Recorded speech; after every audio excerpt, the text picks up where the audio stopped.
नमस्कार, मैं खुशी चौधरी और आज भारत के इतिहास में एक ऐसी तारीख दर्ज होने जा रही है जिसे हमेशा गर्व से याद किया जाएगा।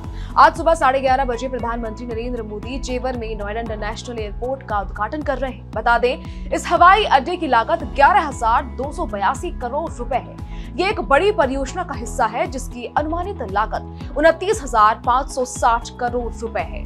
सरकार ने बताया कि पहले चरण में कंसेशनर द्वारा 6,876 करोड़ रुपए का निवेश किया गया है, जबकि राज्य ने लैंड एक्विजिशन पर 4,406 करोड़ रुपए खर्च किए हैं। अब एक सवाल जो सबके मन में होगा कि उड़ानें कब से शुरू होंगी, तो बता दें एयरलाइंस ने अभी आधिकारिक शेड्यूल घोषित नहीं किया है, लेकिन मीडिया रिपोर्ट्स के मुताबिक उद्घाटन के 45 दिनों के अंदर करीब 10 प्रमुख शहरों के लिए सीधी उड़ानें शुरू हो सकती हैं।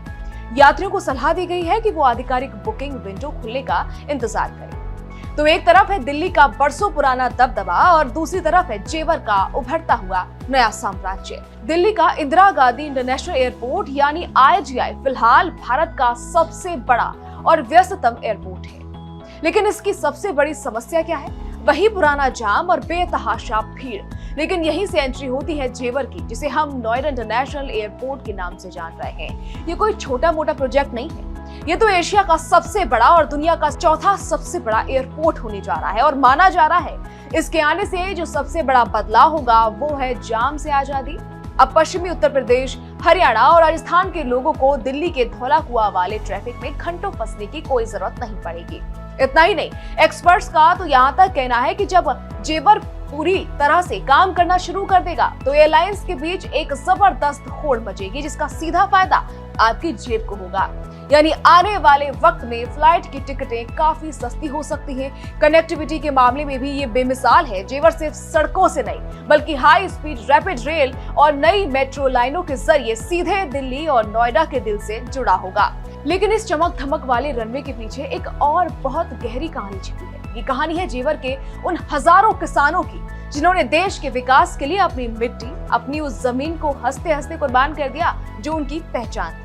जरा एक पल के लिए सोचिए, जहां आज ये आलीशान और चमचमाता हुआ टर्मिनल खड़ा है, जहां आज दुनिया की सबसे आधुनिक मशीनें लगी हैं, वहां कुछ साल पहले तक सिर्फ गन्ने की फसल लहलाती थी। वहां की सुबह ट्रैक्टरों की आवाज और किसानों के पसीने से शुरू होती थी।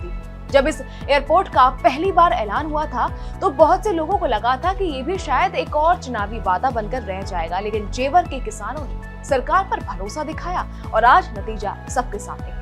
वो किसान जो कल तक अपनी जमीन को सींचते थे, आज उनके बच्चे इसी एयरपोर्ट की बड़ी बड़ी कंपनियों में नौकरी पाने का सपना देख रहे हैं। जेवर के उन गांव में जहां कभी सिर्फ धूल उड़ती थी, आज वहां पक्की चौड़ी सड़कें और रात में चमकने वाली स्ट्रीट लाइट्स लगी हैं। जिन जमीनों की कीमत कल तक कौड़ियों में आंकी जाती थी, आज वहां का एक एक इंच सोने के भाव बिक रहा है। हालांकि ये सफर इतना भी आसान नहीं था। जमीन के अधिग्रहण को लेकर कानूनी पेच भी फंसे, लेकिन आज जब प्रधानमंत्री मोदी ने इसका फीता काटा होगा तो ये सबसे बड़ी जीत उन किसानों की होगी जिन्होंने अपनी पुश्तैनी विरासत को देश की उड़ान के नाम कर दिया। जेवर एयरपोर्ट सिर्फ जहाजों के आने जाने का अड्डा नहीं है, ये तो एक बड़े बदलाव की शुरुआत है। इसके बिल्कुल पास भारत की सबसे बड़ी फिल्म सिटी तैयार हो रही है। यहाँ एक बहुत बड़ा लॉजिस्टिक्स हब